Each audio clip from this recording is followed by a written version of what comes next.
to beautiful St. Petersburg, Florida, where tonight, Vladimir Ubakov's Soviet junior national team continues its tour of the United States. It started with the avenging of a 1987 loss to the New York Gauchos in the Bronx. And from there, it was on to Alonzo Mourning country, where the Soviets prevailed again in overtime, 94-81. But at Notre Dame, Indiana, the Concord, Indiana AAU team handed the Soviets their first setback of the 1988 tour, 104-102. And that put them in a foul mood for action in Arkansas. An ESPN thriller Wednesday night, the Soviets prevailed at the wire, 79-78. And that brings us here tonight to St. Petersburg, where ESPN is proud to present more of the 1988 AAU Soviet Junior Basketball Tour. Now we're live inside the Bayfront Center. The Soviet Junior National Team has battled a grueling schedule this past week, but they've won 3 of 4 games against American AAU squads. Tonight, talented Team Florida waits in ambush.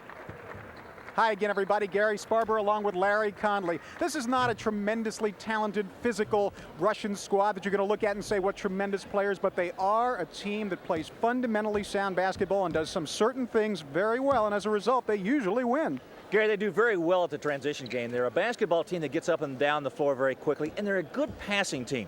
For our fans out there who are college basketball fans, you're going to watch a different type of fast break. You're used to watching the dribble bring the fast break up, not the Russians. They bring it up with a pass, and they do it very well. Now, it's nothing new that there's great talent in Florida. The Sunshine State's been providing collegians both for its own schools and those around the country for years, and there is evidence of that talent tonight. Yeah, Norm Sloan has picked up a great player from Jacksonville by the name of Stacy Poole. He's a 6'5" athlete, exceptional player, great leaper, good shooter, just the type of player that Norm Sloan loves to have. Now, one of the players for the Russian squad who's played very well earlier on the tour but didn't see action in our telecast the other night in Arkansas will be probably in action tonight. And it is Vadim Pudzire. And Vadim can play very well. He's a guy who didn't play in Jonesboro the other night, but the people who follow this team and watch them play say he is one of the better, very young players that the Russians have, and they're looking for him to make the Olympic team in '92. To this point, they have been exciting, high-scoring, close games that have gone to the wire, and we're expecting the same kind of affair this evening here at the Bayfront Center in St. Petersburg. And tonight's game is brought to you by Nike, maker of the world's premier athletic shoes, and by Honda motorcycles, scooters, and all-terrain vehicles. Honda, come ride with us. We will be coming back to St. Petersburg with the opening lineups for the Russians and the Americans as the sun sets over St. Pete right after this.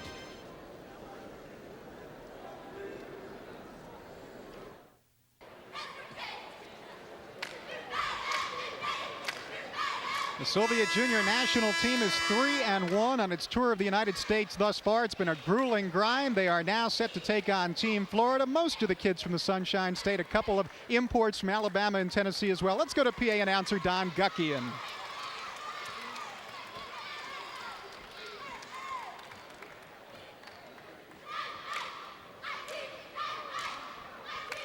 Ladies and gentlemen, good evening and welcome to the Bayfront Center in St. Petersburg, Florida for the 1988 AAU Soviet Union Boys Basketball Tour. Tonight, the Soviet Union boys team will take on the Team Florida AAU team here at the Bayfront Center. Introducing tonight's starting lineup for the Soviet Union junior team. At a forward, number 7, 6'6", Andrei Lukyanets.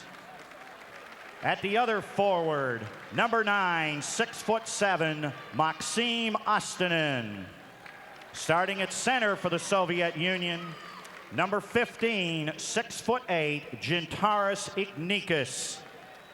Starting at a guard for the Soviet Union, number 8, 6'2", Reuno Pekka.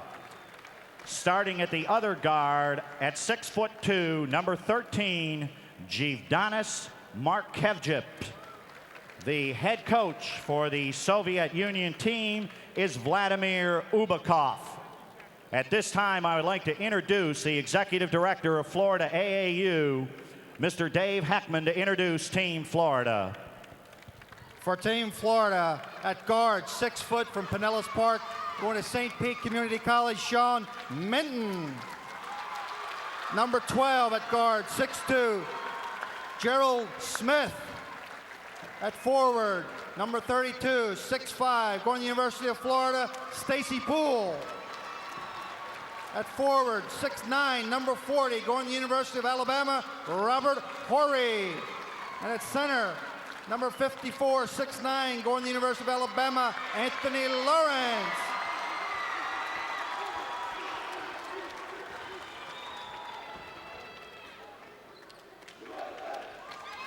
Your Soviet junior national team the other night was taken down to the wire by the AAU team in Arkansas. We'll see how they do against Team Florida when we come back.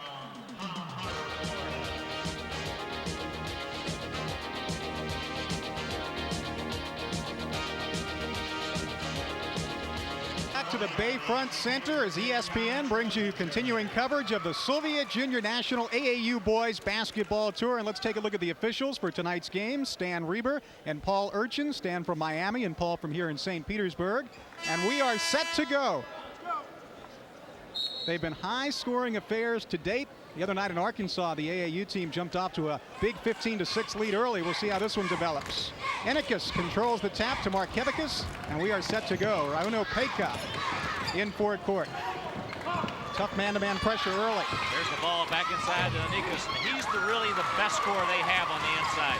Anthony Lawrence cleared the boards, and here comes Sean Minton, who'll be playing for Coach Coit. Jack Coit, the coach of this AAU team at St. Petersburg Junior College next year. Ball knocked away by Enikas. You know, that's one of the things, Gary, I think is very deceiving about this Russian team is the fact that they do play very good defense. It looks very soft. There's not a lot of pressure, but they've always got those hands moving. Markevikas travels with the ball. He's had a tough tour. He had a good number of assists in one or two of the games, but he's only shooting in the 20 percentiles. Now Stacy Poole shows you what he can do. Well, we talked about him at the top of the show. He's probably the best athlete they've got on this Team Florida team. And he is an exceptional shooter. This is one of the better shooters on the Russian team, Peka. Enikas, their best inside player with a sweeping hook that won't go. Team USA clears the boards. And here is Sean Minton in control. Russians play man-to-man. They'll play a number of different defenses, and then in the second half, they'll use whatever went best in the first half. They do a very good job exploiting any type of weakness you have. Good move to the inside right there. How about Robert Horry? From Andalusia, Alabama. He'll be in the Southeastern Conference playing for Wimp Sanderson at Bama. Well, he got two good players out of Florida. Anthony Lawrence, the other starter in this group here. Both of them 6'9" and going to Alabama. The bomb goes for Andre Lukyanec, their best outside shooter. Make that a three-point play, and it's a 4-3 game. Sorry, Larry. No, that's all right. I was going to say Lukyanec is one of those players coming into this tour. I don't think they expected to get a lot out of him. He's been leading them in scoring. He's averaging 21 a game for this tour. Anthony Lawrence can't get it to go. Horry missed the tip. Lawrence misses the follow, and boy, that really reminds us as we look at the foul on Aston, and really reminds us of the other night. Team USA in Arkansas had 1 million follow-ups during the game, but could not convert. Well, let's watch Horry and Lawrence, the Alabama bookends, who are going to end up in Tuscaloosa next fall. Watch them go to work. Good follow-up, both of them 6'9" youngsters. Horry goes to the line. Good move to the inside right there. Lawrence will go to the line and shoot them after Horry missed a shot. Anthony Lawrence averaged 20 points per game as a senior in high school, 12 rebounds per game. Lakewood High School here in St. Pete. So he's well known to the fans here. When I said Alabama product, I mean that's where they're going to end up, both of them. 5-3, USA on top by a couple. Enikas. Peka fed it inside to Enikas. They love to go in and out, in and out. Well, Peka and Enikas are probably the two best players they have inside-outside. Even though the outside shooting really falls in the hands of Lukyanec, who's probably their best 15 to 20-foot shooter. Enikas is really very, very strong, and he can go either left or right inside. Good weight, too, 25. Peka misses the three-pointer. Enikas couldn't get the rebound. And Team USA will bring it out. Gerald Smith off to Sean Minton. This is Stacy Poole. They call him a mini Michael Jordan with his moves. That time he threw it away. That was not a Michael Jordan pass. Not at all. Aston and Peka. And they run the break extremely well. That's the one thing I think the American teams have not gotten used to is the fact that the Russians can run that fast break. They get it down the floor quickly without the dribble. They use it with a pass, and they get it down there in maybe 1, 2, maybe even at the most 3 passes. 2.5 minutes gone by. This is Robert Horry. Well, the word on him was he's a finesse player. Now look at that, one pass and boom, the shot's up. Rejection. Now Vladimir Ubakov would like goaltending. I don't think that ball had a chance to go in. Goes on number 40, Robert Horry, his first. Watch it again right here. Now watch the move across the lane right here. Did Horry reject this shot, and did he? Well, it wasn't Horry right there. Who was that? Was that Stacy Poole that got it? That was Poole. Oh, what a rejection. As a borderline as far as goaltending, they don't call it. Maxim Astanin. I was going to say Vladimir Obakov has picked up a little tendency that most college coaches do. They get off of that bench and they flip that wrist with the two fingers pointing down saying, hey, it counts, it counts. He's been watching ESPN, probably on the satellite. Astanin hits. We are tied at 7, almost 3 minutes gone by. A number of different rules in international ball that we will tell you about. The only rule that's from NCAA is the three-point circle, which is about 7 inches closer, and we'll get a backcourt violation, as you saw him just step right back over. Sean Minton did. We're using the NCAA three-point circle, which is a little closer, 19.9, than the international distance of 26. 20 feet 6 inches, that is. Raunu Beka. Good feed to Ennikis on the up fake. Oh, what a pump fake. Great move to the inside. He got Anthony Lawrence in the air and just slid right by him. I told you that he could do that. Ennikis is a great mover to the basket. He'll get the ball and take it right to the hole. Soviets by a couple. This is Stacy Poole. Going to show you his range. Not there. Markevikas on the break. They look to break at every opportunity. Again, the pump fake. And as a result, an opportunity for Lukyanets coming up on the line. You know, that's really a good fundamental move on the part of the Russians. They've learned that from the American teams, the good pump fake. Now watch the kick to the left side here. Lukyanets gives a good pump fake, gets Poole in the air, goes baseline, and draws the foul. Just the way you want to diagram it when you've got an individual move you have to make against the defense. Lukyanets looking for point number 4. Soviets are only shooting 55% on the tour, and that surprises me a great deal. But I think the thing that I was looking at the team statistics for all 4 games, I think both sides are shooting free throws poorly. You know, the 4 teams that played against the Russians are only shooting 56%. But boy, I would have thought more from the line than 55 for the Soviets. This is Sean Minton. Gerald Smith. Anthony Lawrence can't get it to go. The follow won't go for Gerald Smith either. And on the end line was Lawrence, and this is a replay of the other night. The Americans all over the boards, but unable to get it to go down. And Gary, oftentimes it's a fact of conditioning. When you get into a game like this, you're going up and down the floor, and you're playing a team that's been playing together like the Russians have for the last month. They get into a very good transition game, and it wears your legs down because these kids have not played a lot of ball since they left their high school games. This is Beka feeding Astanin on the drive, and he hits. I talked about their ability to take it to the hole. They have no fear about taking it inside against this team. The things that they do well, they do very consistently. Talking about the Soviet Union. Stacy Poole. They're going to like him in Gainesville. There's the long pass. Lukyanets was fouled by Poole. Substitution for Team Florida, 44, Alan Powell. Going to get Alan Powell coming on as you look at Poole. Powell is 6'7", 220 out of Jacksonville. He's only a junior in high school, but he's had a great deal of AAU experience. And you know what they call him? Marvin Hagler. He looks just like him. I'll tell you what, if we can get a close-up of him sometime, look at the face of this young man. He looks, not that young man. That's not Marvin He's there. not, no, he's not Marvin Hagler, but the other young man is, and that's Alan Powell. Tell you what, he'll be a highly recruited youngster next year, just a junior, 6'7" and 220. Andrei Lukyanets. Very good free throw shooter now, 20 of 22 on the tour.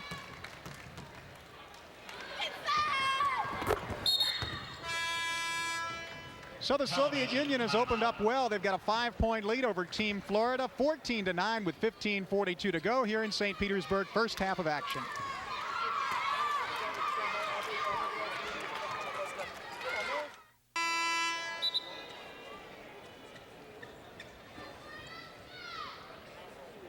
And there you look at Alan Powell, who they call Marvin Hagler. Obviously, the Chrome Dome has something to do with it. Think you can throw a punch? Well, we hopefully won't find out. There's Sean a steal. Minton has it taken right away by Beka. This is Raunu Beka. I'm not sure if that was knocked out of his hands or if he just lost it. This is Minton back with it. Pike doing a little bit more pressing defensively out, a little more pressure. This is Anthony Lawrence. More than what we saw the other night in Jonesboro anyway. This Minton reminds me of Sidney Lowe a little bit, at least in build as a point guard. Alan Powell. Look at Powell handle the basketball. Did you see him that? That's a Jordan-type move. Put the ball in the hand, almost palmed it. The drive in the dish, and we'll get a foul. Gerald Smith, the injured party. And Andre Lukyanets got the call. Second foul on Lukyanets. One thing the Soviet team does do a lot of, they do foul a lot. You'll see a number of them. In fact, several will foul out tonight, and a number of them will have 4 fouls. They will reach, they'll push. They're a very physical basketball team. Gintaras Inakis, number 15 on the defensive side there. The blonde-haired large fella has fouled out of the last 2 games, and that can be a key. 3-pointer for Minton. Sean Minton brings Team Florida back within 2. Good backdoor cut. Before you hit him. You know, every one of these Soviet players has got the Larry Bird fakes on his inside game. Well, Andre Lukyanets just made a backdoor cut right there on Stacy Poole. He faked up to receive the ball. It was a good move by Paka to get the ball back to the inside. He made a nice bounce pass, and Lukyanets tried to lay it up on the other side and got fouled.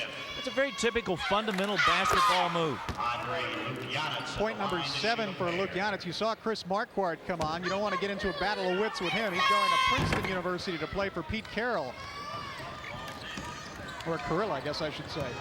16-12, 14 and a half to go first half. Sean Minton. Well, a lot more pressure tonight by the Russians than what we saw the other night against that Arkansas against that Southern Southwestern AAU team. Alan Powell, Anthony Lawrence was bothered on the shot and the follow by Gerald Smith. The lead is 2 for the Soviets, 6 minutes in. Markevikas got a little fancy with the ball handling. Gerald Smith is ahead of the field. Good defensive work that time by Team Florida. Smith slapped it away. They picked it up on the inside. I think it was Anthony Lawrence that threw the ball the length of the floor. Good play. Substitution for Team Florida, number 42, Dave Daggett. Going to get our first look at Dave Daggett. He's 6'9", 215 out of Clearwater, Florida, going to Penn State. That Atlantic 10 is going to get a few more players now. Yeah, Bruce Parkhill got 2 players out of the state of Florida.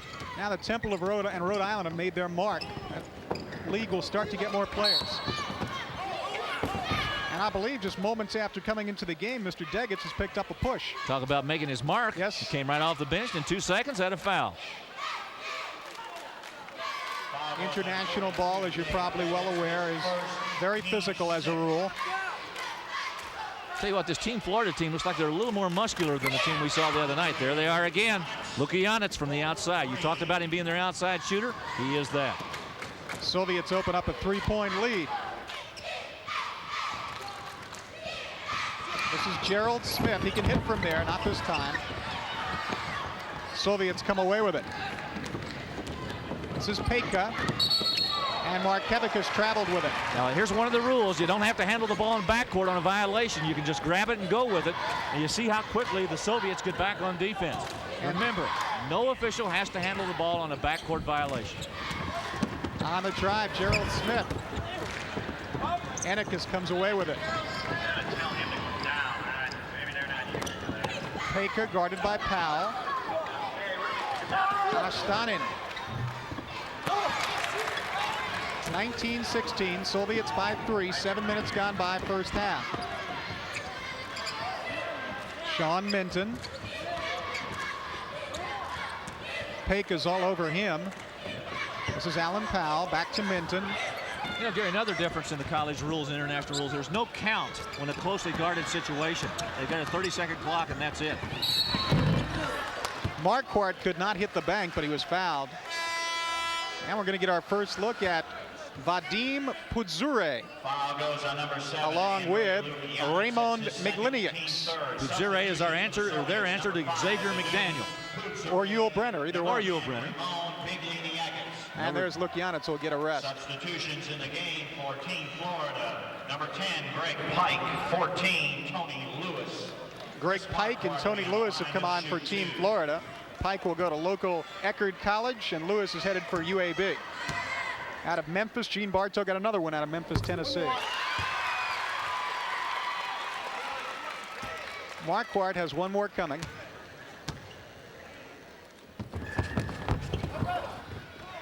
Good rebound by Alan Powell. And the follow. Well, he is a good-looking junior. Really an outstanding player. A lot of people are beginning to tout him already as the player of the year in high school in Florida next year. I can see why. We are tied at 19, 12-17 to go. This is McLiniaks. The drive by Peka, and Peka was fouled from behind. Foul's going to be on Tony Lewis, who is out of Memphis. And you talk about talent. Almost every AAU squad's got somebody from Memphis on this tour. Well, and there's a team Memphis. Yeah, the team Memphis plays, in fact, in Jackson, Tennessee on Monday. In fact, we'll have a talk at halftime with Bobby Dodd, who's the coach of that team. We looked at Jack Coit, who was the coach of this AAU USA squad, Team Florida.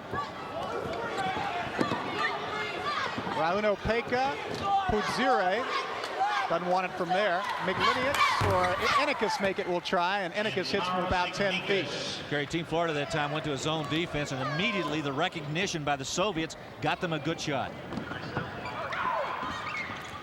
So far, the Russians have basically stayed with their man-to-man defense. Not much of a change. This is Travis Butler. He's also out of Memphis. Greg Pike cannot hit. Ennikus pulls it away. This is Astanin. Oh, was he ever smacked? Alan Powell will get called for the foul. I'll tell you what, if you give points in degrees of fouls right here, Powell just got a 10 out of a 10. He got everything. Hey, there's people who've gotten 6 months for that. Very good, Gary. All right. Astanin will look for point number 7. You see what he's done thus far on the tour.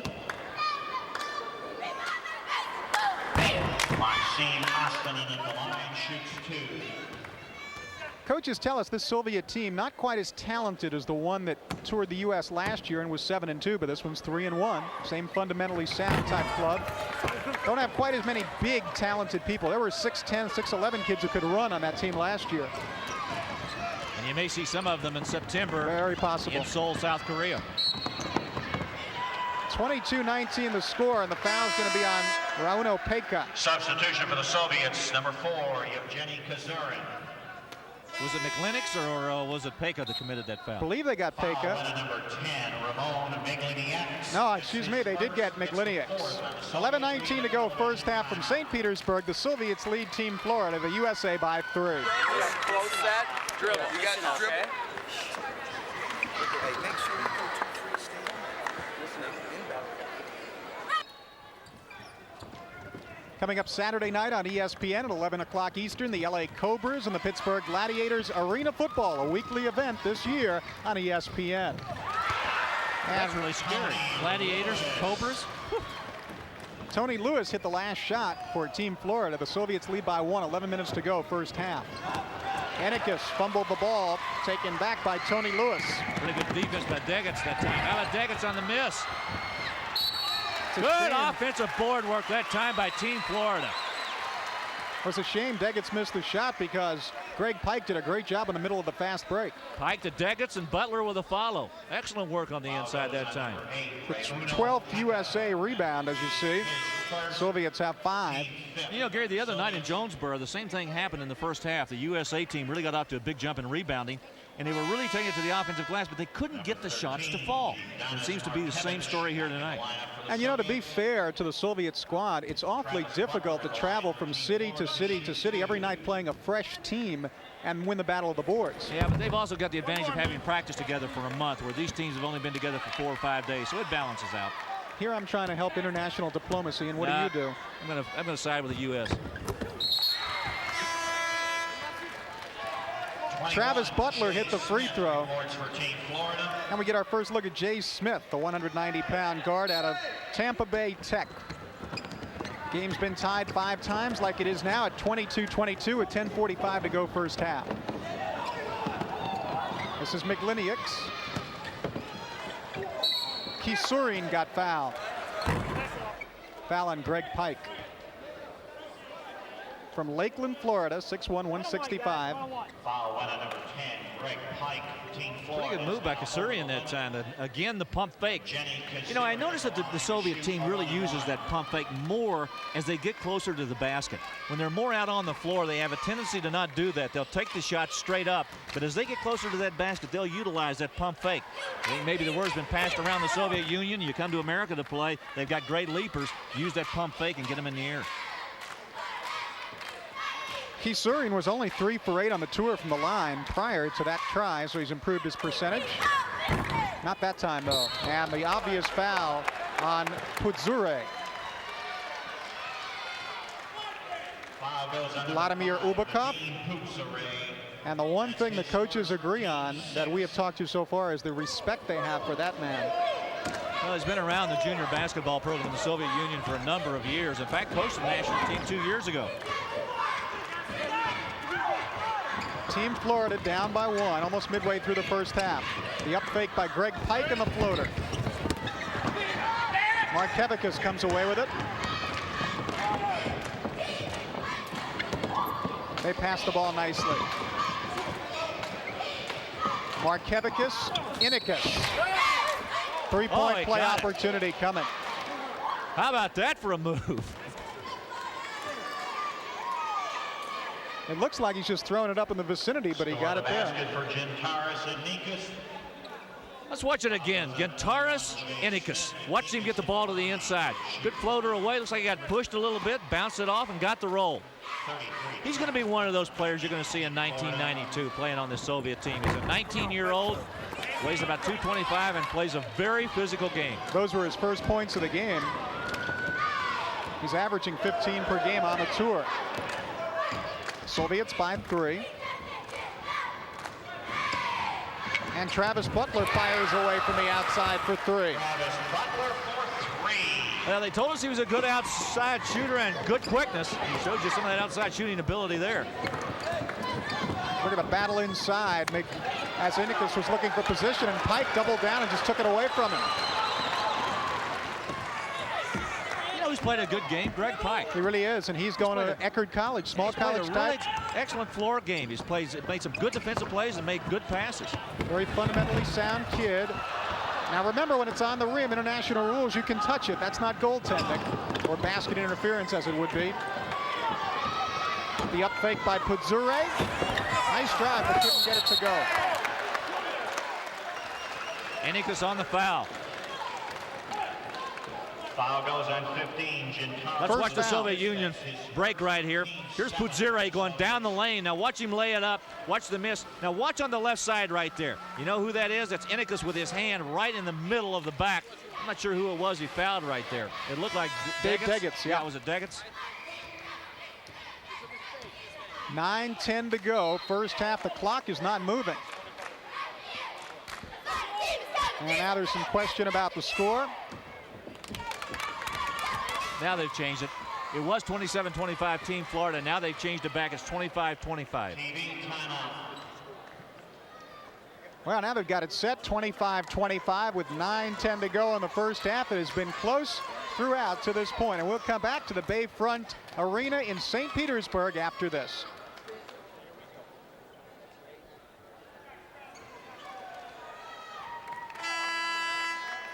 Welcome back to St. Petersburg. Gary Sparber with Larry Conley. Tuesday night, we'll be able to see the Russians against the Team Carolina club with Stanley Roberts and Billy Owens and a lot of talent there. Soviet Union comes up with a steal. This is Mikliniaks. Team USA with 7 offensive rebounds. Soviets don't have any. But they do have the benefit of the foul call here against Travis Butler. Jack Coit, who's the coach of this Team Florida AAU team, really has put in a good defense.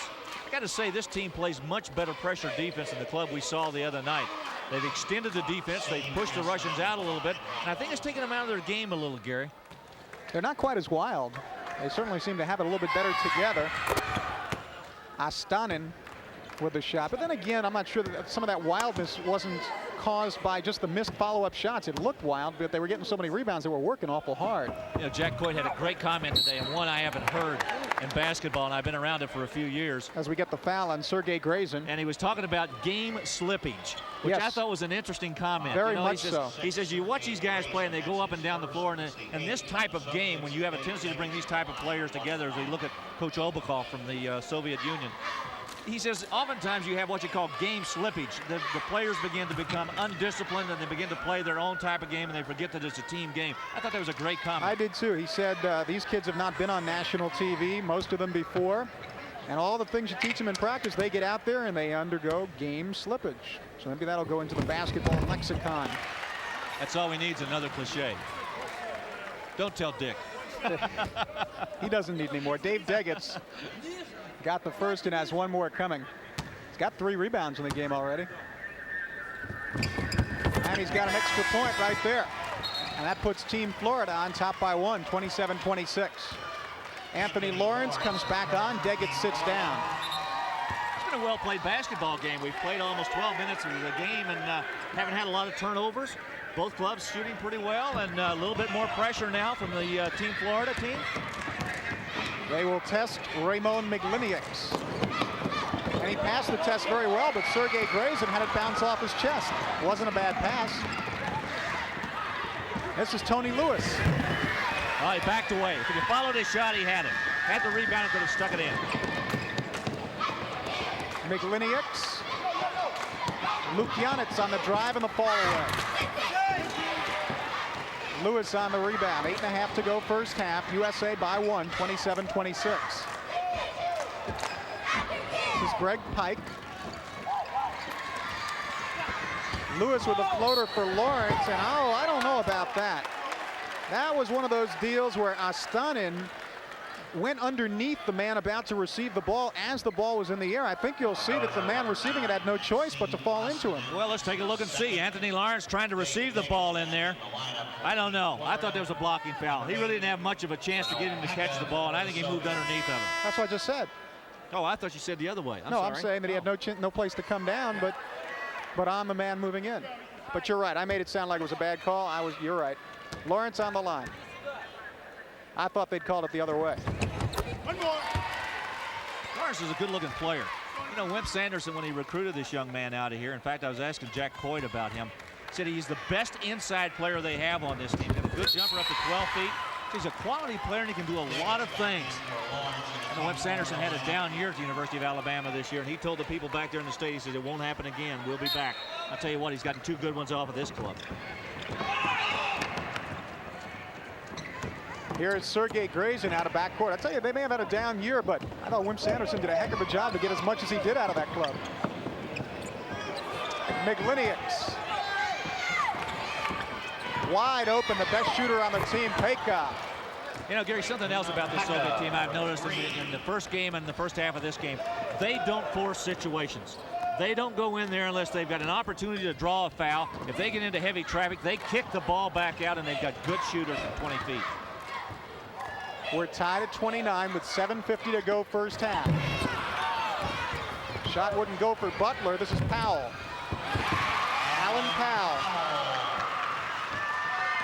Well, with those kind of muscles, if he can shoot from outside as well, he's going to be a good player. Only a junior in high school. Andrei Lukyanits. And Sergei Grazin, or now they're going to get Astanin for the foul. Could have picked either one of them. I thought they went right up over the back. I'm not sure who that was inside. Was that Lewis on the inside? Or Butler? It might have been Travis Butler. Yeah.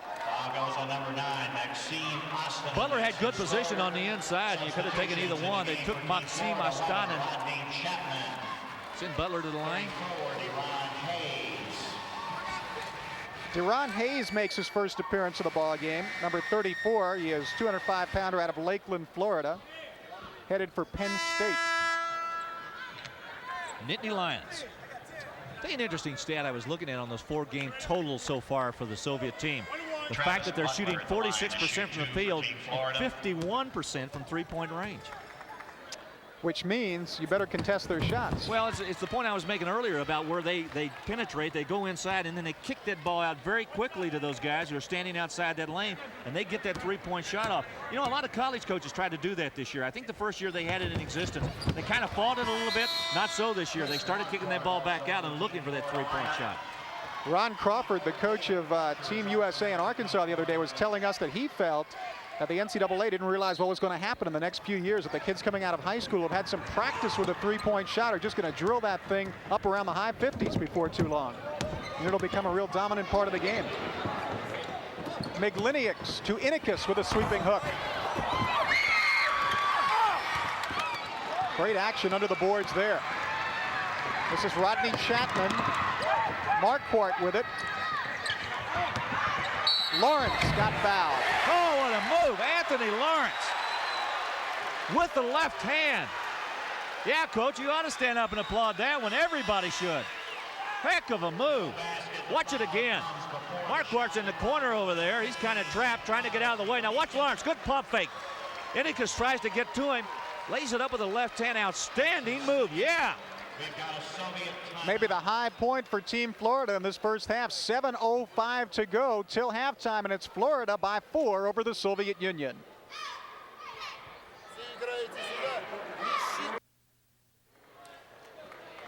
Next Tuesday night, Larry and I will be in Columbia, South Carolina for the same Soviet Junior team taking on the U.S. Regional Select Team. Stanley Roberts, who's headed for LSU. Billy Owens going to Syracuse. Chris King to Wake Forest. Just a real solid, talented lineup.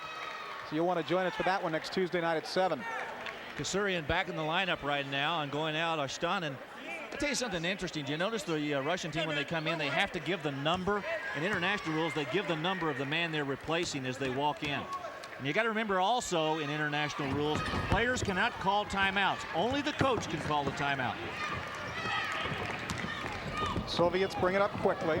Under 7 minutes to go first half. They're down by 4. Migliniaks. Peka. Migliniaks for 3. Inikus on the offensive boards. Well, watch him move that basketball. Peka could not get it to go, and the foul will go against the Soviet Union. They might have gotten Inikus. Goes on number 15. That is number 3 on Inikus, who's fouled out of the last 2 games on the tour. That's a big foul. Well, we talked about his physical presence out there. He does do a lot of pushing inside. He's got good weight.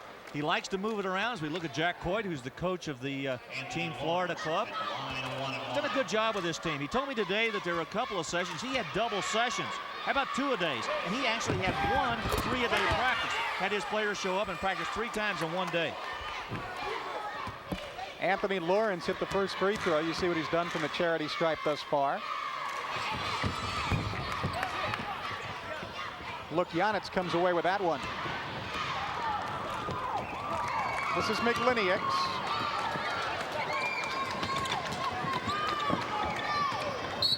Lukyanets drew the foul.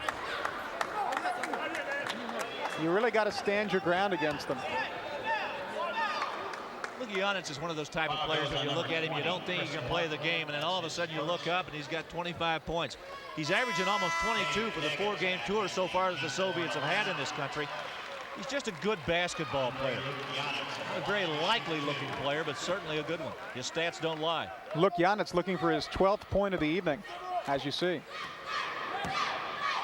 Remember what you and I were talking about in the car the other day? I said, you know, all of a sudden you think, well, this guy hasn't had a good game. And you look up and he's got 25. He's not bashful when he gets it.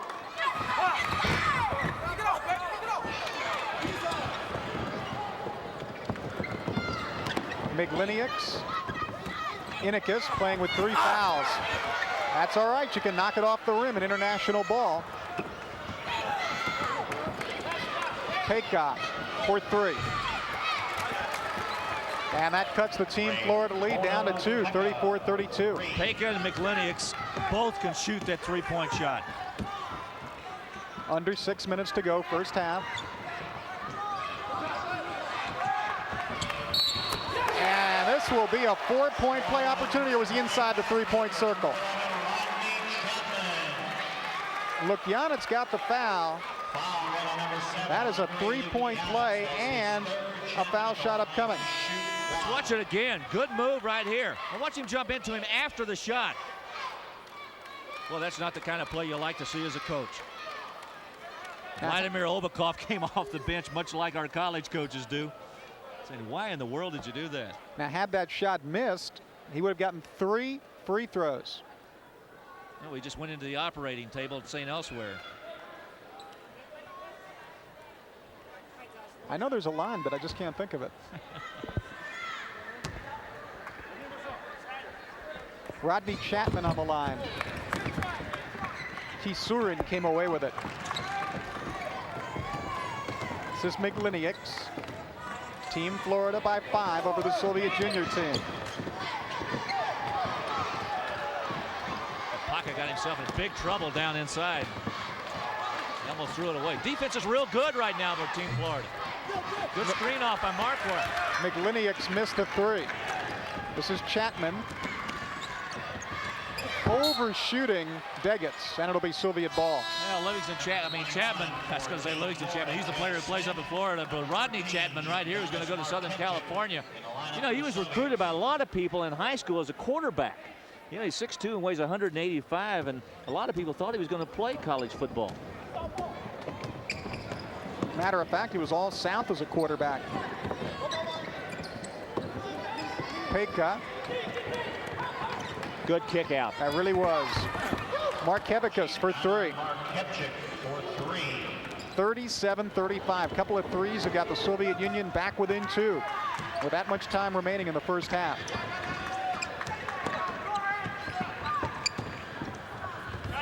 The running back won't go for Jay Smith.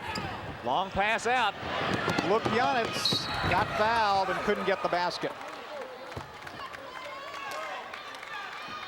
You know, there's another recognition. The defensive breakdown right there of Team Florida.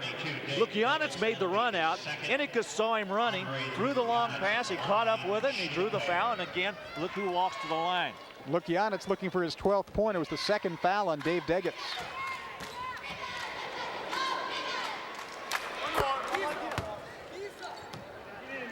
This would tie the game if Lukyanec can hit one more.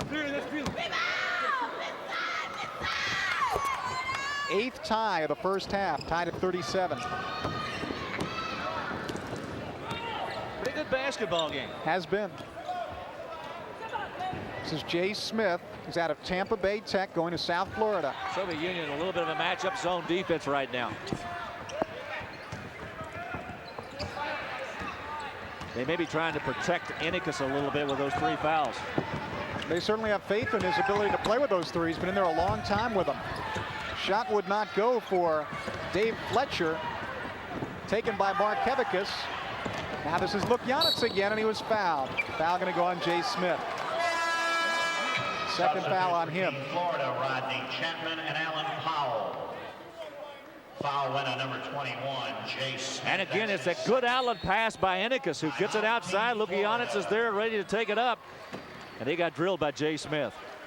4:07 to go, first half. We are tied at 37. This game number 5 of a 10-game tour, the Soviet Union. They will be heading into your neck of the woods in Lexington, Kentucky, to take on a Kentucky select team.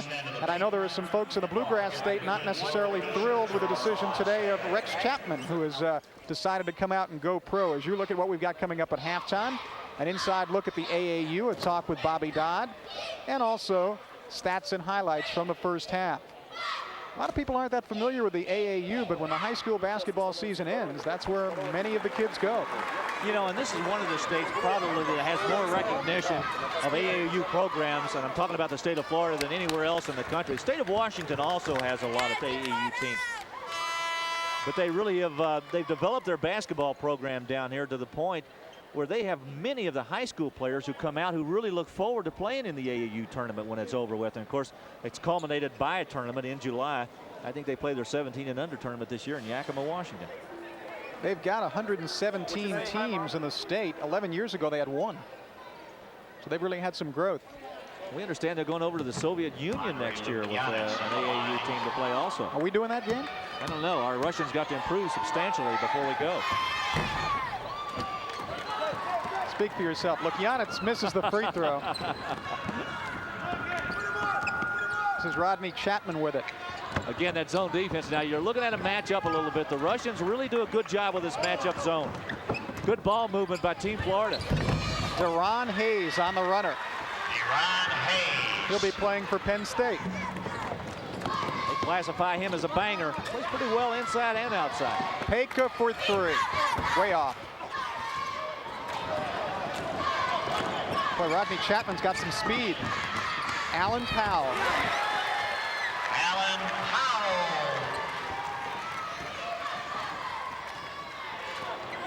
6 points for Powell, 41-37. AAU USA on top of the Soviets by 4. Markevikas got fouled, no call.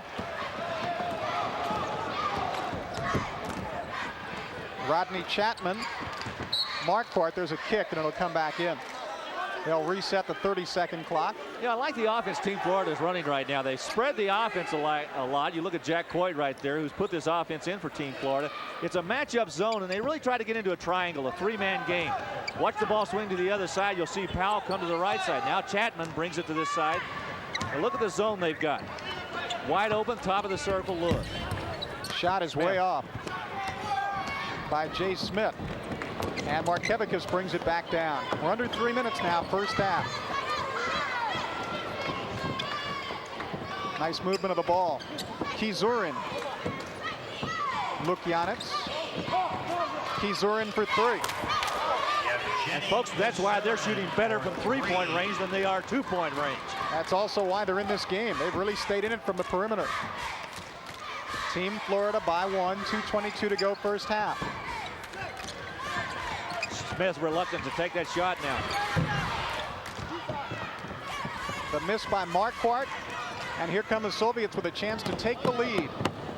Lukyanec. And couldn't quite be saved by Kizurin.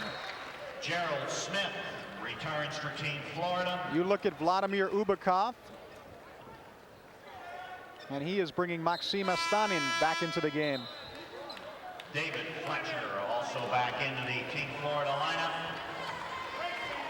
Gerald Smith back in for Team Florida, and also Gerald Smith.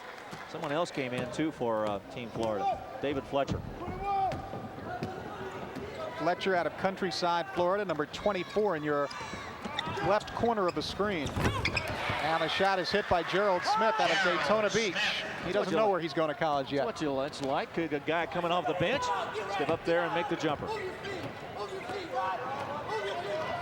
Ranu Peika with it. This is Maxim Astanin.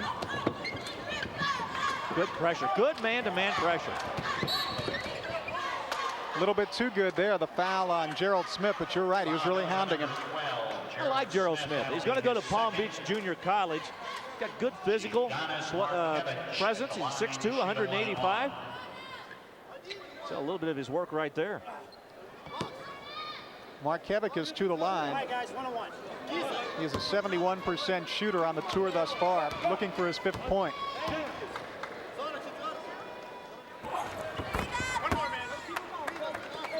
Yeah, Gary, when the Soviet team made the tour last year, they were 7-2 going through, and they lost 2 games.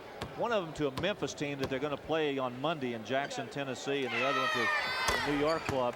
They've already avenged the one New York loss, and I know they want to get back at that Memphis team. The only loss they've had was at that Concord team up in Indiana. And, you know, a lot of people in this country don't think that this junior team, they're only 17, 18, 19-year-old kids, can keep up with our high school players. You can see how well they play. Now, Anikas was involved in this call. What's the call here?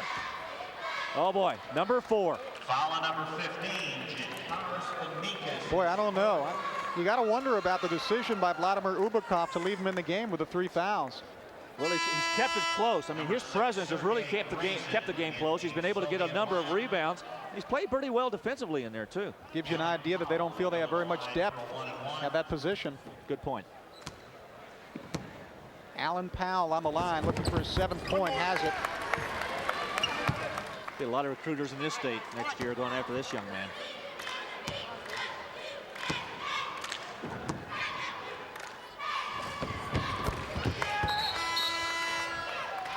and the lead is up to 3, 45-42 for the USA.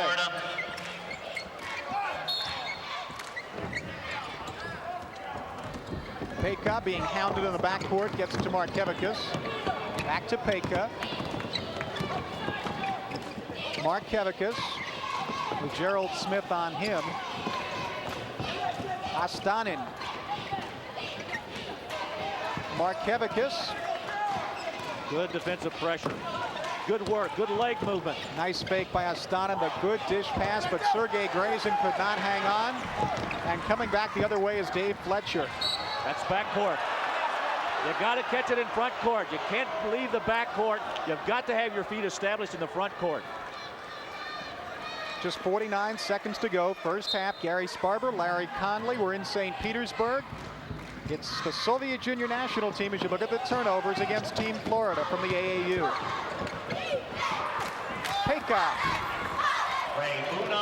And that ties the game. That's 10 points for Pejka. We're tied at 45.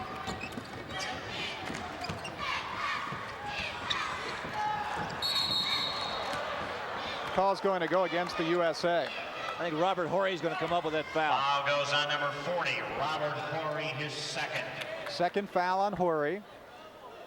Gary, another point here I want to talk about, since we're playing in the month of May. Oftentimes when you've practiced all the way through October, November, December, your hands and your legs are the two things that go very quickly when you stop playing. And for these youngsters, this Team Florida, who've only practiced a total of about 7 or 8 times, your legs don't really come back unless you work out for about 3 to 4 weeks. And the hands are the other thing. You really lose that good grip of the ball, the feel for it. And I think that's happened a couple of times here tonight because they fumbled a number of passes. Now, have those things happened to you since your days at Kentucky? I don't even look at the basketball, except when I'm sitting here next to guys like you. This is Rodney Chapman with it. Dave Fletcher, baseline floater, followed by Gerald Smith, wouldn't go. That follow does go. Deron Hayes gets credit for the bucket. Pejka's shot goes with 1 second left in the half, and this will be a 4-point play opportunity. How about that? And that will give the Soviets the lead at the intermission. Rauno Pejka walked up there and stuck it from 3-point land and drew the foul from Rodney Chapman. Chance for a 15-point first half for Pejka.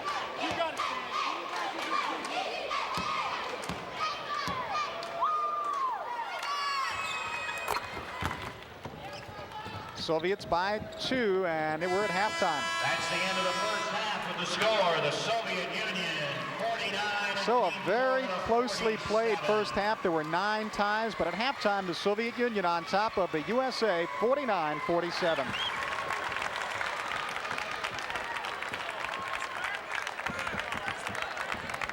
Good half.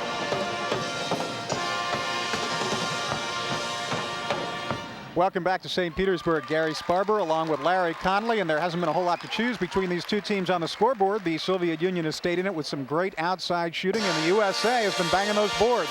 You know, Gary, what surprised me the most is the fact that Team Florida has done a good job pressuring them defensively. But when that pressure comes, the Russians take the ball to the inside, and when the Americans collapse, that ball gets kicked right back out, and the guards are shooting those threes and shooting them well. Really, their ability to pass the ball is one of the keys to their game. I thought Pike's shooting in the first half was outstanding, but they've got good outside shooters. Maybe the American team has to adjust their defense a little bit. I mean, I might back off that pressure just a little. Now, one thing that Coach Coit told us about what we might see at the start of the second half, Vladimir Ubakov likes to analyze the offense of his opponent and in the second half come up and match up against that offensive alignment. Well, they did that the other night in Jonesboro. I thought they did a good job exploiting what I thought was a pretty good defensive play on the part of the team that played in Jonesboro, the USA team. But the Russians do have a tendency to find that weakness, and when they find that weakness, they go right for the heart. We'll see what they're going to do in the second half. I'll be interested to see what kind of changes he has to make because he's got one of his major players with 4 fouls. Well, we want to take a look at a couple of replays from that first half. Let's take a look at some of the play in the first half right here. You're going to see a good play defensively. Now watch the slap away right here on the inside. It's a good play by Markevicius. Watch him pick it up and kick it out with that left hand. Now here comes the pass down the middle. Astanin is going to find Pike on the left side. Good bounce pass. He just takes it and lays it up. That's the way they run the break. They like those good quick passes. You talk about the Russians being able to run their break. Let's look at the defensive pressure we talked about here earlier. Watch the slap away, and a good work, good job right here by Gerald Smith. He slapped the ball away and then ran out. They got him the ball, and he went in and laid up. Well, we've got a second half of action up to come here at St. Petersburg, Florida. Soviet Union on top by 2. We'll look at the halftime stats after we do this.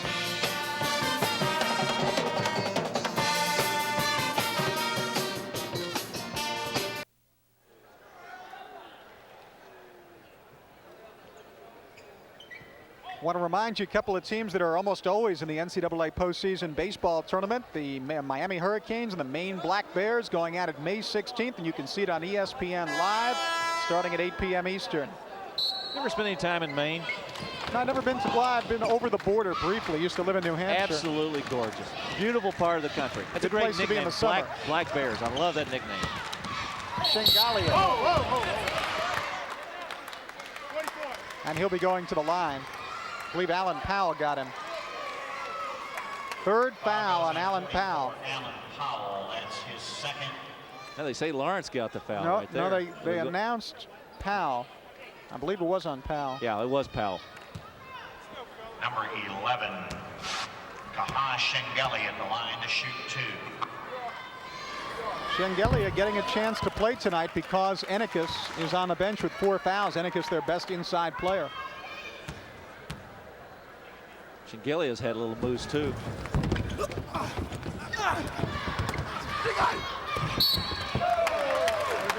Soviets are going right back to the line. This foul's going to be on Greg Pike. Now all of a sudden the Russians are beginning to do a better job of working that backboard. They're getting inside and beginning to get a lot of rebounds and putting a lot of more pressure on that Team Florida club. Watch them go to war on the inside right here. Little loose ball flying around. Good pick up that time. Kazurin got it inside. He's the one who's going to go to the line and shoot the free throws. Evgeny Kazurin at the line for 2. Evgeny Kazurin. What do they call him, Jenny? Probably not. No. One more coming for Yevgeny. Call him over and call him that and see what he does. Foul goes on number 5, Vadim Pudzure. His second. Foul going to be on Pudzure. 5 minutes in, second half, Soviet National on top by 5 of Team USA. And again, Paco with a lot more pressure out front. Stacy Poole could not hit. Boy, the Floridians have just been incredibly off from the field at the start of this second half. Part of it's been good defense by the Soviets, not all of it though. Pudzure is guarding Stacy Poole right there. I don't believe there's a single hair on either one of their heads. Shot would still not go down And for the still Americans. belongs to the American team. Got it back again. A lot of opportunities here now. They're down by 5. Need to get a basket right here and get themselves reestablished. They look out of sync. It looks like that Russian defense has really gotten to them. Gerald Smith. Of course, when you play a lot of people like the Americans have, and the shot still would not go down.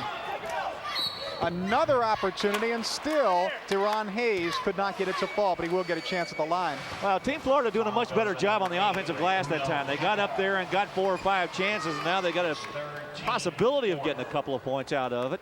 Deron Hayes is going to walk to the line and shoot him. That's an important foul, number 3 on Peka. They've already got Ennikus on the bench with 4, and they're 2 of their 3 best players, along with Lukyanets. Started to say, when you play 15 people like Team USA has, you're going to look out of sync at times. Well, particularly when you don't have enough time to get a good established offense put in. They've only had 4 days. The hardest thing to learn in basketball when you're first teaching is offense. It's not defense. It's learning the timing and the abilities of the players that you're playing with, because that is the most crucial part of the game. Defense is nothing but hard work. There's a few fundamentals involved, but the offense is really what you have to spend time on. Shengalia was fouled. We're going to get Raymond Migliniaks coming back on for the Soviet Union. As you look at Jack Coit, head coach at St. Petersburg Junior College and the coach of Team Florida tonight. Travis Butler, 40, Robert Horry, 14. Tony Lewis, 11, Rodney Chapman, Lineup along with 33, Travis Butler for Team Florida. 6 minutes gone by, second half. 3-point lead for the Soviet Union. They were up 2 at halftime. Good pass to Ussr, and he got fouled. I think Rodney Chapman is the one who's going to get tagged. Foul goes on 11, Rodney Chapman. But again, a good His open second pass. team Ussr is standing wide open underneath. Good pump fake, got them both in the air, and Chapman is going to draw the foul. Second foul on Chapman. Ussr. Vadim Ussr is at the line shooting 2. Free throw shooting could be critical in the second half. Soviets have not shot well on the tour. We mentioned earlier 55%. They lead by 5 now, 56-51. Boy, Migliniak's all over Chapman as he brought it up the court. Deron Hayes just kept firing it up, finally got one to go down. Well, he's starting to get warmed up a little bit now. And well, he should. He's had enough shots in the second half. He really has. This is Markevikas. Good bounce pass. Good look inside. Shengelia can't get it to go. Chapman leading the break. Soviets got back nicely. Oh, good idea that time. Chapman didn't force the situation. He pulled it back out, gave him a chance to set their offense. Deron Hayes couldn't get it. Markevikas. Kizurin to Shengelia. And a foul on Ussr. Good work on the inside that time by Travis Butler. Ussr went right up over his back, and still Butler was able to hold on to the basketball. Vadim Ussr. Watch the miss right here. You're going to see Butler get in a good position to go up and get the ball. Oh, he could have gotten it from either side. The unbelievable thing is Ussr came away questioning the call. I mean, if that's not a foul, usually the way to where they played, and they really let him go. They're on sale for 2 more minutes only. Up in the east corner. 7 minutes in, second half, Soviet Union by 3.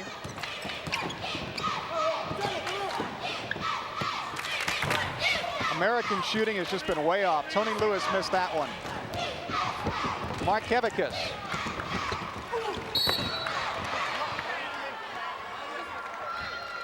And a foul, I believe, is going to be on Robert Horry. We'll see.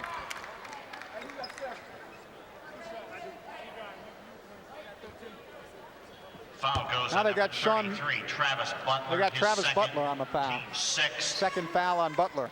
Number 13, Gidanis Markevic at the line to shoot 2. Markevikas, a 71% free throw shooter. Extends the Soviet lead to 4 with 12:38 to go. Paka waiting to get in the lineup for Markevikas. Number 8, Reuna Pekka returns for the Soviets. Pekka playing with 3 fouls. He's really got to be careful. Vladimir Ubakov is saving Enikis, his center, who's on the bench with 4 fouls. He's been out since the start of the second half.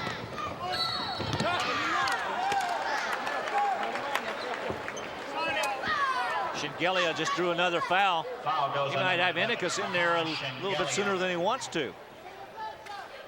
His second. Soviet Union is 1 for 6 in the second half. Team USA 2 for 12. Both around 16% shooting. That won't get it done unless the other guy's shooting the same as you are. That's why it's still close. Well, it was a 2-point game at halftime. It's a 5-point game right now for the Soviet Union. That's the kind of shooting we've seen early in the second half. Travis Butler couldn't get it. Shengelia really got murdered that time by Robert Horry. We have to break the pads and the gloves out here pretty soon. Foul is on number 40, Robert Horry. Watch Horry catch up right here. Boy, he got him good. Horry's third. Well, you're not going to let him make the 7th. shot on you. He cut him off at the Team pass, Florida, didn't he? number 15, Gintaras Magnikas back in for the Soviets.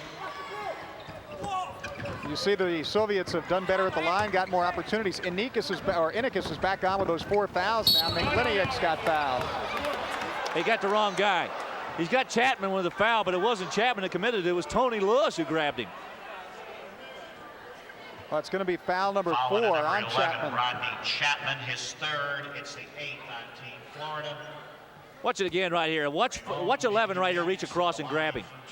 Or 14. 14 got him right there. It was Lewis that got him. It wasn't Chapman that got him. Tough way to pick up your 4th.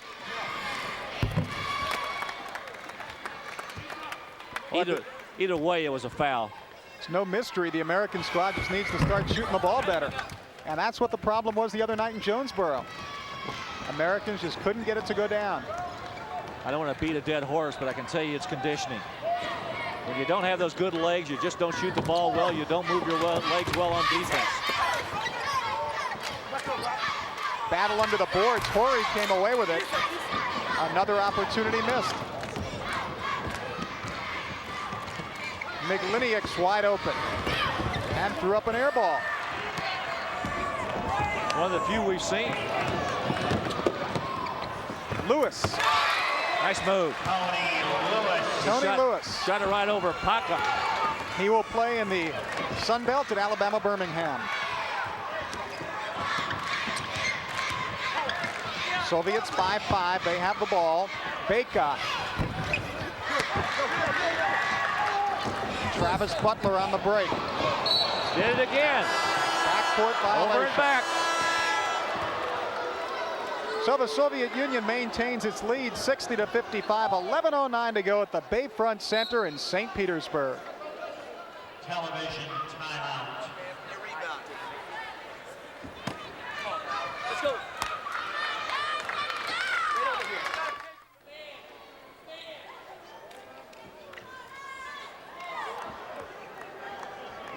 Andrei Lukyanets about to inbound for the Soviet Union. You look at part of the crowd here in St. Petersburg. It's a pretty nice crowd, turned out. Getting an opportunity to see international basketball. As reached close with the Soviet Union team, they wanted to know if they could get over to Orlando to see Disney World. They said, nope, no Mickey and Minnie and Goofy this week.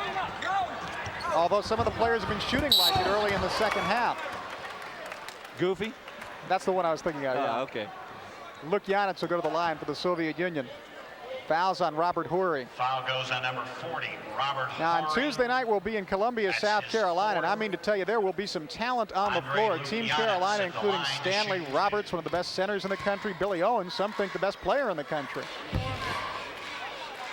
Alonzo Mourning might have something to say about that. They'll battle it out in the Big East. Of course, Alonzo Mourning played in that game against the Soviet Union team in Hampton, Virginia the other night when they got beat. He had 13 blocked shots. He's going to be at the Olympic trials, I think, which are next week. Yep.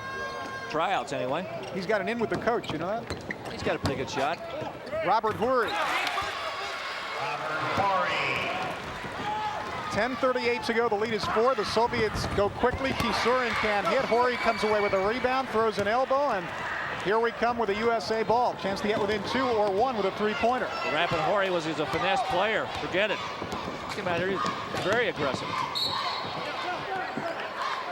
They say McLiniaks was a little bit too physical. Florida, 54, Anthony Lawrence, 42. Ramon McLiniaks has one of those baby faces. Look at that face. Says, no, there's no way. With a face like this, could I commit a foul? He says they didn't call it that way in Kiev.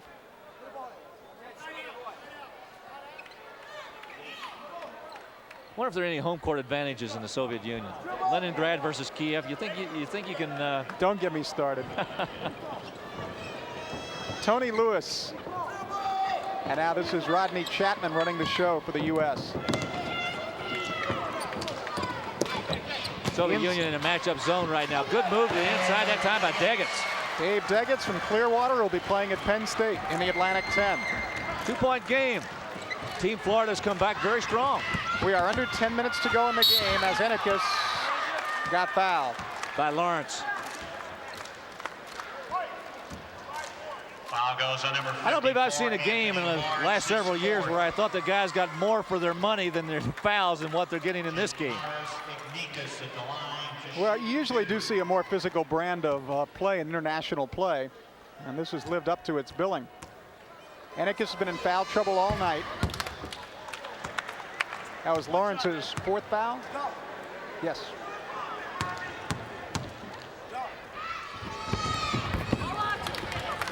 And the Soviets, who had a slim lead at halftime, have maintained it. And that time, Travis Butler was running down court with his back turned, did not see the pass coming from Rodney Chapman. He almost got hit in the head with it. Raunu Pekka. Soviets by 4. And a nice hook shot by Innikus. You know, Innikus has shown us that hook shot a couple of times in these two games. He did it in Jonesboro twice, and he's done it twice here tonight. Nice little soft hook shot. 9:25 to go in the game. The Soviets by 6. And they're starting to call it a little bit closer, it looks like to me. That is the 4th foul on Raunu Pekka. Number 8, Raunu Pekka. That's his 4th. That's the 8th on the Soviets. Number 13, Giannis Markevich in the lineup. Markevichus comes on for Pekka. Tony Lewis at the line of 1-1. And Vladimir Ubakov has a real problem. Innikus, his best inside player, and his best overall player, Pekka, both with 4 fouls. He's got to leave Innikus in there because he's got to have him for this final 9 minutes and 22 seconds. You know, if he can play in the second half, much like he did in the first half, to avoid that 5th personal foul, they'll be in pretty good shape. He does a lot for them on the inside. Offensively, they get him the ball down in there, and I think defensively, he really takes up a lot of space, and he gives a good help on defense. Chance for Tony Lewis to pull Team Florida within 4, and does. Jay Smith in for Team Florida. One thing's for sure, between foul trouble and the way that Jack Coit is shuttling bodies in and out for Team USA, the depth and conditioning of the Soviet Union will really be tested down the stretch. Man-to-man pressure now by the Team Florida club. Maxim Astanin, good pass out. And we get the travel on McLiniaks. Good steal. McLiniaks right there, got it right back on the steal. You know what? The American team was ready to move the ball up the floor. McLiniaks knew it, and he stood there and waited for the pass and got it and just went in, and no one was around him for the layup.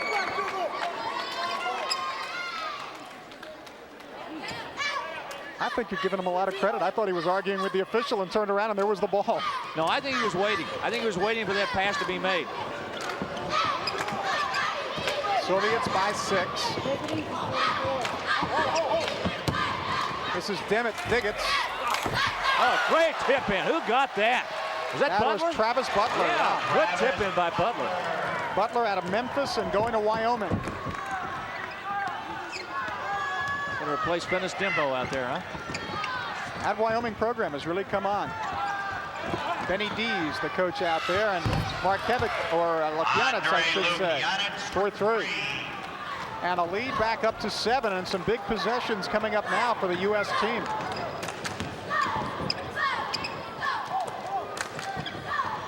Butler with some quickness. Oh, did not get the roll, but he got the foul on Lukyanets, and now that is 4 on Lukyanets. Innikus, Lukyanets, and Pekka, their 3 most important players, all have 4 fouls. The American team's got to be aware of that. Team Florida's got to take advantage of that situation. Look for the Soviet team to go to some sort of matchup zone and try to cover these 3 guys because they don't want them out of this game. Of course, Pekka's on the bench right now. He's not in the lineup, but they do have the other 2 players out there with 4 fouls.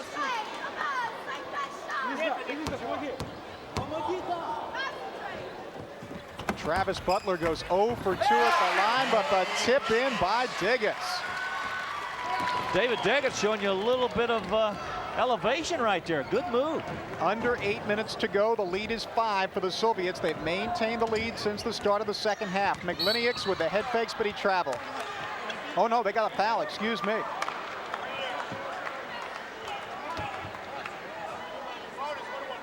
Foul goes on number 44, Alan Powell. Yeah, I think they have tightened it up, Gary. I think you're right. They're making sure now when these guys go through that those fouls come in, those reaching fouls, they're beginning to call them, and they were not calling those in the first half. It's going to force these players to become better defenders. They're going to have to move their legs and not reach as much. I think most of the American coaches feel it's to their advantage when a game is called tightly. They've got better depth, and the Soviets like to bang. They're used to letting them, the international rules where they let them play as Maxim Astanin comes over the top on the rebound and gets called for a foul. Third foul on Astanin. Number 4, Yevgeny Kurzin in the lineup for the Soviets. Yevgeny Kusurin comes on for him, and terrible foul trouble for the Soviet Union right now. 4 players with 4 fouls. Among them, their 3 best players. Travis Butler, a 1-1 for Team Florida. Travis Butler looking for his 9th point. He has shown some real quickness. There's a great tip in he had earlier. It showed you a little bit of his rebounding ability on the defensive end when he drew that foul right there from Astanin. It is a 3-point ball game. 7:47 to go. We're at the Bayfront Center in St. Petersburg. Team Soviet up by 3.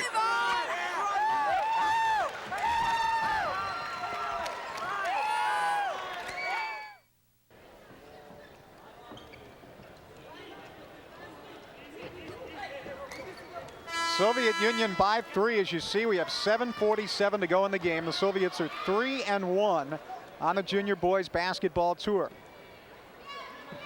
Markevikas, one of the players, was quoted in the St. Petersburg paper this morning. They asked him what he'd like to take back as a souvenir.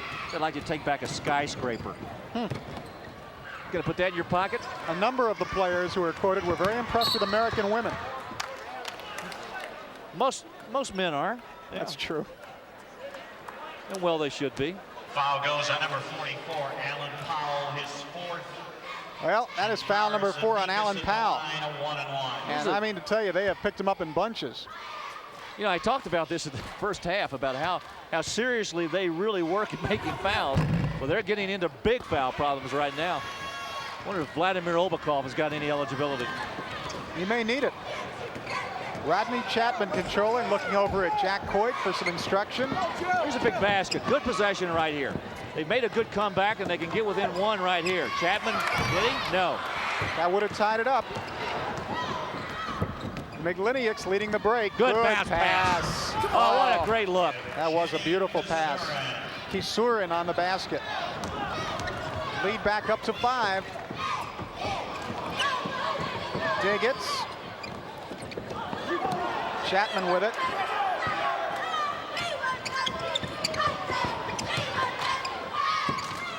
Marquardt. Donald Powell. 6:42 to go. Soviet Union by 5. Remember, it's a 30-second clock, so there is a long way to go with that little time on a clock. Still man-to-man defense for Team Florida.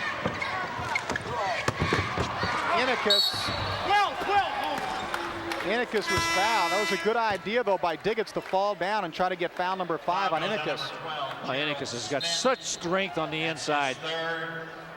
Watch it go on the inside. Good lead pass away from the defense. Powell's not there. Watch him turn and make this move. Look at the strength. Still able to get that shot off. And he's got Gerald Smith hanging all over his arm. 3rd foul on Gerald Smith. But in this game, if you got 3 fouls, you have to play. 6:24 to go in the game. Soviet Union had a very slim lead at halftime, and they've maintained it all the way to this point with 6:24 to go.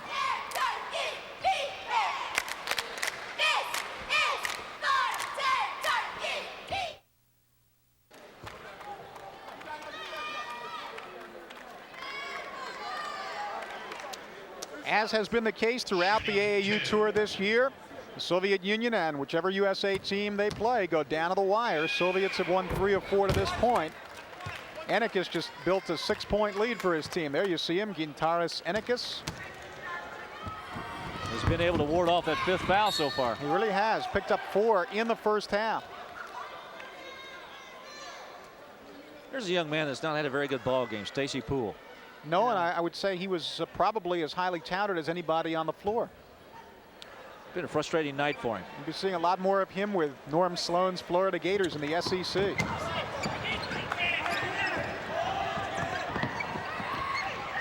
Markevikas. There it is, that move. Missed the shot. Soviets control the boards and throw it away. That'll be a backcourt.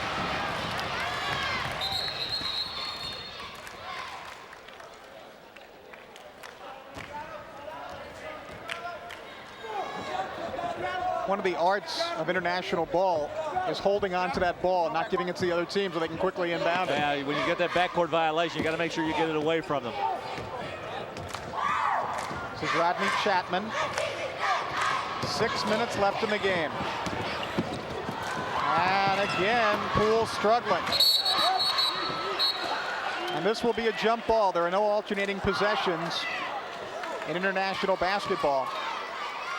You know, we've almost completed 2 telecasts now, and this rule has never come up, so I'm just going to say it. I find it unusual. There's no alley-oops allowed in international basketball.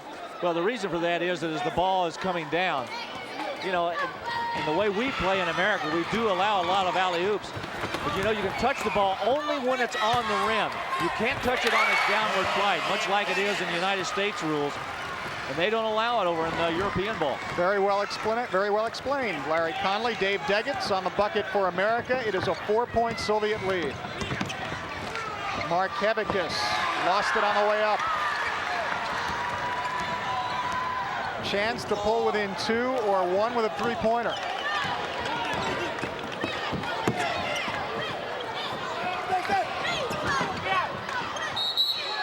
Trying to feed the pivot was Anthony Lawrence. It'll still be USA ball. How about that defense that time on the inside by Inikas? He's got 4 fouls, and he's still aggressively reaching for the ball. Be a little careful on the inside there. You may pick up that 5th one doing that. I was going to say it's either very gutty or very foolish. Anthony Lawrence. That brought the crowd out of their seats. This is as close as the USA team has been in the second half. Crowd not happy with that call. Foul number 4 on Rodney Chapman, or on Gerald Smith, I should say.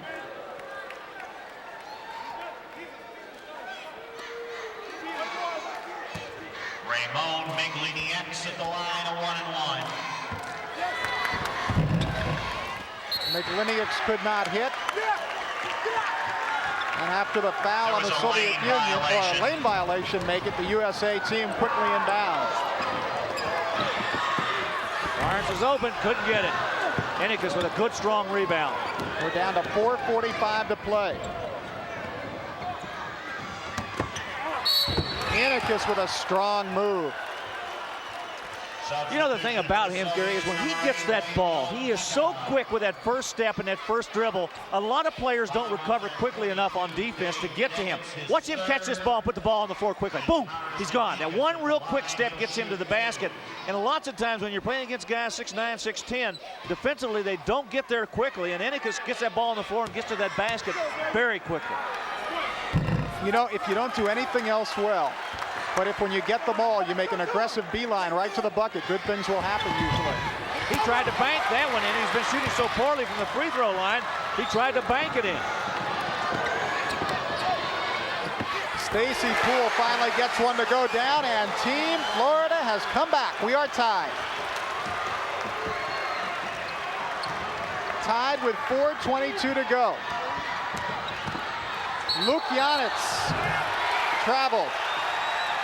And Vladimir Ubakov wants a timeout. His team did not see him.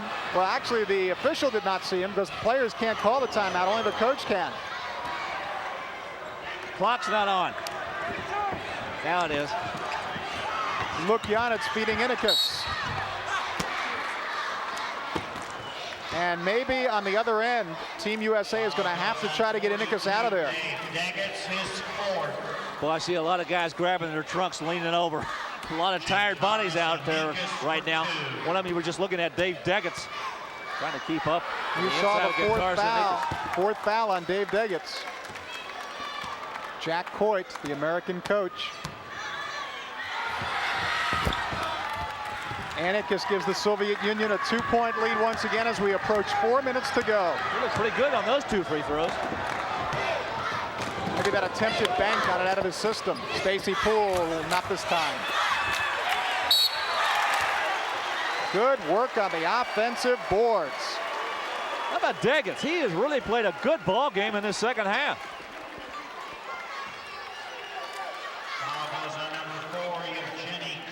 Yeah, they talked about his ability on the inside. He has good moves, very fundamental player. You know, His team won 2 2A titles. They have classifications in the state of Florida down here, and they've won the last 2.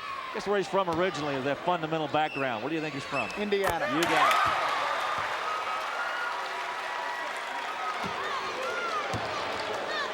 The way things are going, 5 years from now, you may say New Mexico. Didn't look very fundamental on that one. Degets missed that one badly. 3:53 to go. Soviets by 1.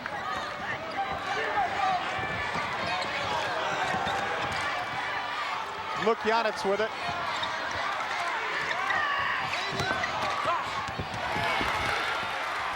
Anikas couldn't get it that time. Good aggressive defense by Anthony Lawrence. So Stacy Poole, way off. Poole's trying to do too much, Gary. He's trying to bring his club back by himself, and there they got it. Good work on the inside by Rodney Chapman. Is that Chapman? No, it Gerald wasn't. Smith. Gerald Smith got it. USA by 1 with 3:12 to go. Takeout. Kisurin.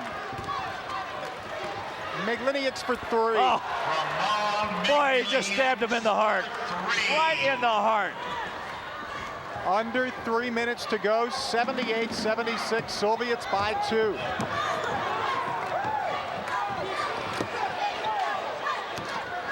Stacy Poole's going to fire it up again. Chapman. Well, you got to give credit to the 2 guards, Gerald Smith and Rodney Chapman. They're carrying the load right now. 2.5 to go. We've got one going down to the wire. Tied at 78. Migliniaks. Again? Yes. This one only a 2-pointer. 80-78. They announced it as 3, but that's only a 2-pointer. There, they made the correction.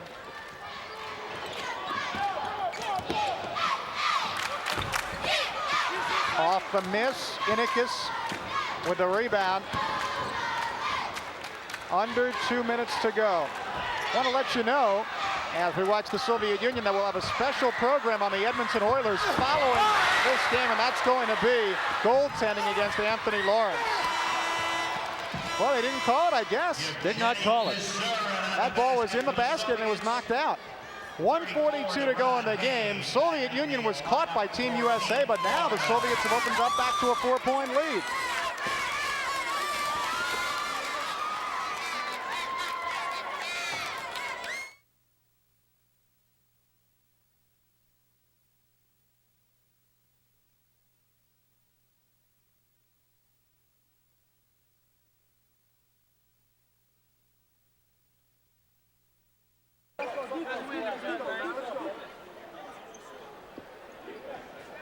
There's what we have coming up for you immediately following the conclusion of this game. The 1987 Edmonton Oilers, the boys on the bus. And the 88 Oilers aren't too bad either. They're already into the Stanley Cup Finals against the winner of Saturday night's New Jersey-Boston game, which you will see on ESPN, by the way. Team Florida right now needs a big basket. Chapman, good one-on-one move. The foul's going to be on the floor. Migliniaks, I think, is going to pick it up. And Chapman will get a couple of shots, and now Foul goes on number 10. free throws will be critical for Team USA. Down by 4 with the clock winding. That's the 3rd foul on Migliniaks. Rodney Chapman. Chapman's got 5 points in the game. You see what he's done from the charity stripe.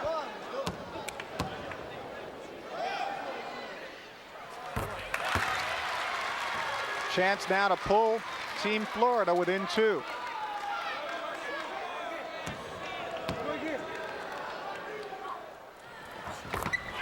Nice form on the free throws. All right, it's a 2-point game now, minute 34. Remember, we've got a 30-second clock. So the USA will at least get it back one more time, probably more than that. Lukyanets. Inikas. And a big call, a traveling call on Lukyanets. American ball down by 2, 1:15 to go. Poole. Big rebound, we're tied. Deron Hayes. We haven't heard that name too much in the second half, but he got a big rebound right there on the miss by Stacy Poole. 1 minute to go. We are tied at 82, 52 seconds left as you see. McLiniaks, Innikus taken away. Deron Hayes with another big play. Now Rodney Chapman. Well, the emergence of Hayes has been something on these last two possessions. Russians have led the almost entire second half, but now Stacy Poole shooting too much. Another rebound by Hayes, but he stepped on the end line. Stacy Poole just throwing it up every time he gets it. Well, that was a bad shot too, Gary. He was not even close. All right, now the Russians, if they want to, can hold for the last shot. The game clock and the shot clock are identical. I want to tell you, Coach Ubakov was shouting instructions, but I don't know what he was saying. I think they do, though. Lukyanets, McLiniaks. Lukyanets. We're down to 8 Paka. seconds. Rauno Peka. McLiniaks traveled. We might be headed for overtime.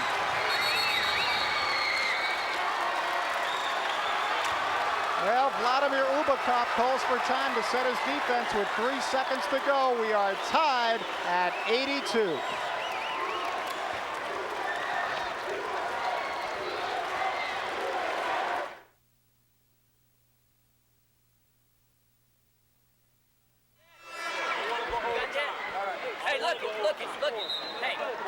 Jack Coy diagramming whatever Team USA will try to implement with 3 seconds left and an 82-82 tie.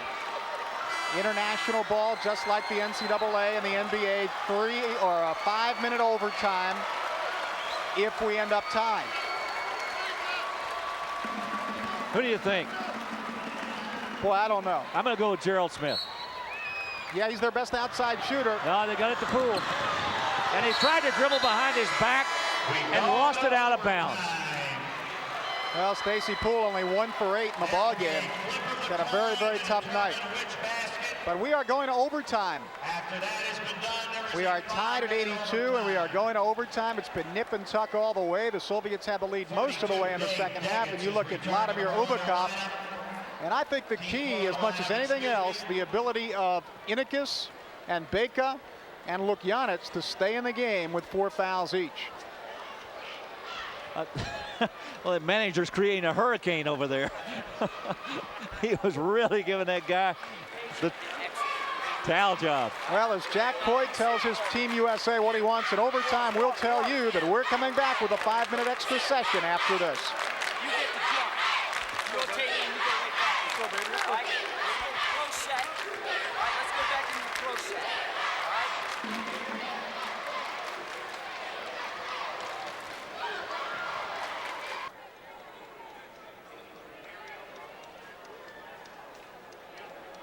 Gary Sparber with Larry Conley. We're headed for overtime here in St. Petersburg, the Bayfront Center, and that's Jack Coit. And that is Team USA, which was down a couple at halftime, trailed most of the way in the second half, but now is even. Remember, coming up immediately following the game, the boys on the bus. 1987 Edmonton Oilers coming up next on ESPN, although that bus may be running low on gas by the time we get done here. I'll tell you what, this Team Florida could be running a little low on gas, and the Russian team may be not having any bus at all.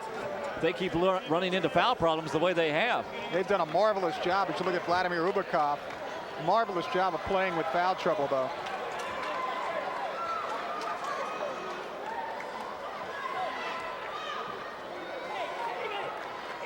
Innikus and Robert Horry in the center jump circle. We are set to go with the extra session. Soviets are 3-1 on the tour. Team Florida trying to knock them off. Soviets will get first crack. See Innikus get up on that jump there. He got to Horry way of the ball before Horry did. See Zurin can't hit, gets his own rebound. It will stay the same way. Remember now, everything's out of bounds on the sideline. There's nothing taken out of bounds underneath the basket except after made field goals and made free throws. Markevikus Inikas feeds it right back out. Markevicius didn't try to force it. Kisurin, bad shot. Stacy Poole comes down with it. Look at the shots in the second half. Can you believe that we're still playing? Can you believe after trailing by only a couple, Team USA couldn't pull it out with that advantage? Poole got one, two. Finally got one. Prior to that, he'd been part of the reason why they're taking so many shots. And not converting them. Yeah. The lead is 2 for Team USA. Almost a minute gone by in the overtime. Markevicius got the foul on Stacy Poole that time. Poole or Chapman? Let's see what they call. Foul Pretty good goes Chapman, on you're number right. 11, Rodney Chapman is He is scored. all done. Deron Hayes back in the Team Florida lineup. Well, they say 4. We had him for 5 here at the table, but he's apparently got 4. Watch Chapman now, goes right by. Good move on the inside there by Markevicius. Look at the move right there. Got him up in the air. He could have gone either way. Poole got him too. Giannis Markevich at the line for 2. Vidonis Markevicius looking to tie the game.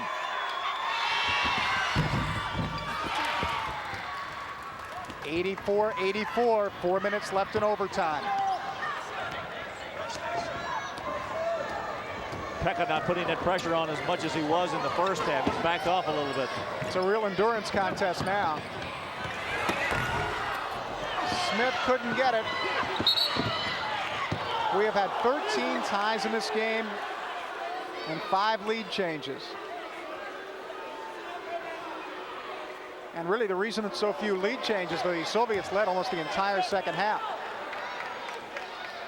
Lukyanets and Poole will jump.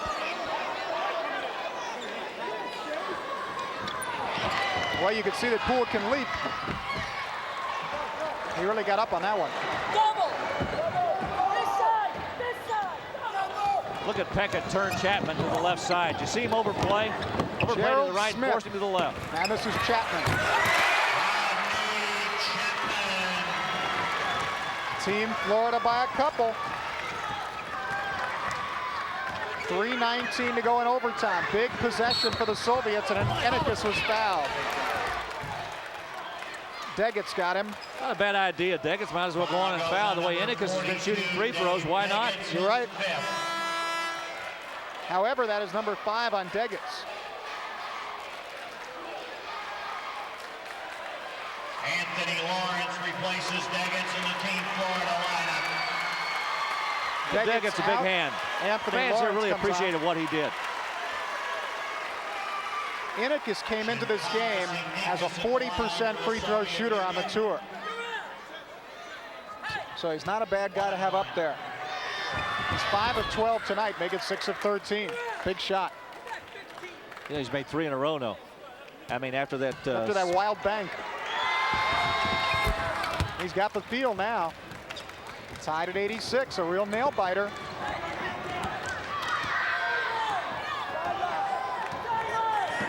We're approaching 3 minutes to go in overtime. Good rub off a screen right there. Got him open. Nice move by Gerald Smith. Gerald Smith had 2 chances, a jumper from 15 or the layup. He took the layup. Soviets have been able to answer every thrust in overtime by the USA. Good 2-man game in the corner. Not this time. USA with the lead, USA with the ball. 2:41 to go. This is Chapman, like to get a good shot here. Matchup zone right now by the Russians. Under 2.5 to go in overtime. Anthony Lawrence. Backhanded block by Kisurin. Lukyanets. I believe they're a little tired. He looked a little weak on that one. All right, 2-point lead now for Team Florida. We've got 2 minutes to go in the overtime. Use up that clock. Gerald Smith, good pass to Poole, and boy, Poole has had a rough night. Lost it out of bounds. It's a good pass. It was wide open underneath. He has just had a very tough night. USA by a couple. 1:43 to go in overtime.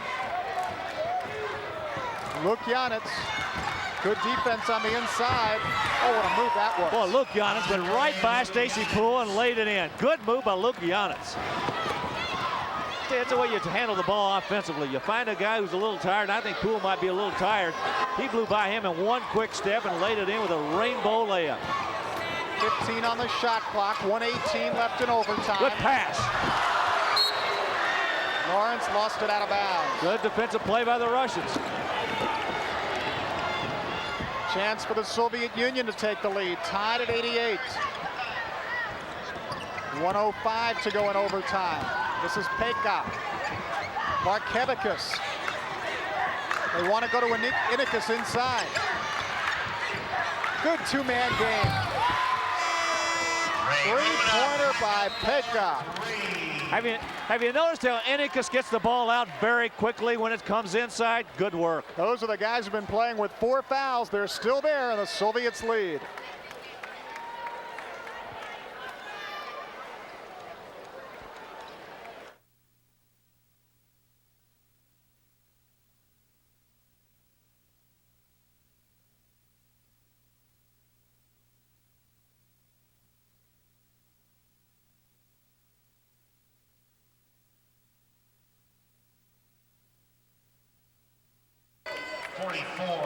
We've got 54 seconds left, and you see the score. We're in overtime.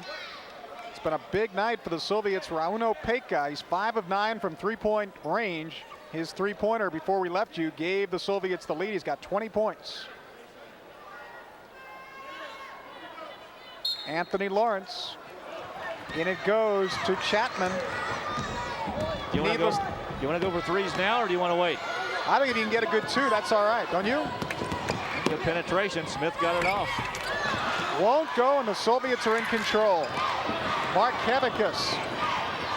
35 seconds left. Now they cannot run out the clock. There's an 11-second difference between the game clock and the shot clock.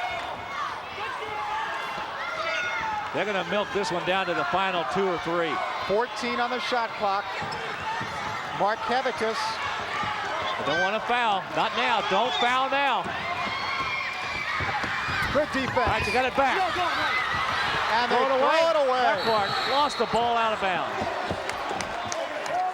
Going to get a foul on Rauno Peka, and that's going to be number 5. What a turnaround. Looked like it was going to be Soviet ball. They're going to have the game in their hip pocket. Instead, they foul out their best player, and Team USA gets another chance. And 11 seconds left on that clock. Now Marquardt's got to walk up there and make these 2 free throws. Number 10, Raymond Miglinieks replaces Pekka in the lineup. Vladimir Obakov is right in front of us calling timeout. He's picked up that much English. You got to get an interpreter to interview him, but he can say timeout. 11 seconds left in overtime. 91-88, the Soviet Union by 3. And you look at Jack Coit diagramming the key play of the game, and this will pretty much have to be a three-pointer. Now we'll come down here. We'll set the 5 and 4 man right here. All right. Now Larry Conley will interpret this for you. That means get out there, play defense, and don't foul. International coaching. Here, I want to tell you one thing now. What has happened is I just asked the official who walked by here. Another international rule comes into play here. You have the choice of shooting the free throws or the option of taking the ball out of bounds. And the American team, Team Florida, has decided to take the option and take the ball out of bounds with only they got a 3-point deficit. They need 3 points. They don't need 2. Very good point, Larry. Draw them across. They'll go ball fake. You trail, we hit the 3 right there. If they come hard. Well, you saw it was indeed a play designed for the three-pointer.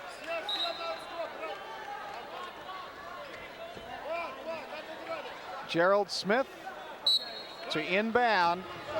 With that much time left, it's the Soviets by 3. Chapman for 3. No. Soviets look like they've won another one. How about this Soviet Junior national team? They win it. A final score, Soviet Union 91, Team Florida 88. And this game has been brought to you by the Good Time, Great Taste of McDonald's and by Pert Plus shampoo.